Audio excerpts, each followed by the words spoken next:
तो hi welcome back to the video. तो आज टॉप 4 सिंगर का ऐसा गाना दिखाने वाला हूँ आप लोगों को जिनका गाना 300 मिलियन क्रॉस किया है और सबसे ज्यादा क्रॉस किया है 300 मिलियन गाना किसका लास्ट वाला को आप देखिएगा तो हैरान हो जाइएगा। तो फिर चलो भाई देखो आपने क्या करा। तो सबसे पहले नंबर 4 कलाकार की बात करते हैं। नंबर 4 पर ही आ जाते हैं अंकुश राजा। तो जानते हैं कि अंकुश राजा कितना अच्छा कलाकार है और अच्छा गाना गाते हैं। तो मेरे दोस्त मैं आपको बता दूं कि अंकुश राजा का 2 गाना 300 मिलियन क्रॉस किया है। इस गाने का नाम है कुंवारे में गंगा नहले बानी और लाखों है दीवाने। दोस्त अब नंबर 3 की बात करें, नंबर 3 पर ही आ जाते हैं अपने रितेश भैया। रितेश पांडे भी किसी से कम नहीं है। रितेश पांडे का भी तीन गाना 300 मिलियन क्रॉस किया है। एक गाने का नाम है प्योर से पहले हमारा दूसरा का नाम है लौंडिया लंदन से आएगा, तीसरा का नाम है हेलो कौन। अब बात करें नंबर 4 के बारे में जिस देर से आप लोगों का था इंतजार, तो नंबर 4 पर ही आ जाते हैं पावर स्टार पवन सिंह। मेरे दोस्त मैं आपको बता दूं कि पावर स्टार पवन सिंह का भी 4 गाना 300 मिलियन क्रॉस किया है। जिस गाने का नाम है पुदीना या हसीना, रात दिया बुता के पिया क्या क्या किया लॉलीपॉप लागलू और झलकत हमरो जवानिया है राजा। मेरे दोस्त अब यही नंबर 1 की बात करते हैं। नंबर 1 पर आ जाते हैं संस्कारी खेसारी। लूट लिया जा भाई आपने,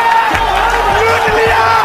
तो बात करें खेसारी लाल यादव के बारे में तो खेसारी लाल यादव दोनों गाना 300 मिलियन क्रॉस किए हैं। और बात करें कि कौन कौन गाना है तो नथुनिया एक गाना का नाम है बतार बा मऊगा। नंबर 3 की बात करें तो नंबर 3 पर आ जाता है पागल बने बे कागे पतंगी। नंबर 4 की बात करें तो नंबर 4 पर आ जाता है कोको कोला। और नंबर 5 की बात करें तो भतीजवा के मौसी जिंदाबाद। और नंबर 6 की बात करें तो नंबर 6 पर आ जाता है लहंगा लखनऊआ। 7 की बात करें तो नंबर 7 पर आ जाता है सच के सवर के जब आवे लू। नंबर 8 की बात करें तो नंबर 8 पर आ जाता है वो भुला गई। नंबर 9 की बात करते हैं नंबर 9 पर आ जाता है कूलर कुर्सी में लगा ला। तो दोस्तों जैसा कि आप लोगों ने देखा पूरा कलाकार का मैं बता दे किसका गाना कितना क्रॉस किया है, कितना मिलियन क्रॉस। वीडियो पसंद है तो लाइक कीजिए, चैनल को सब्सक्राइब करिए, बेल आइकन प्रेस करिए। तब तक बाय बाय।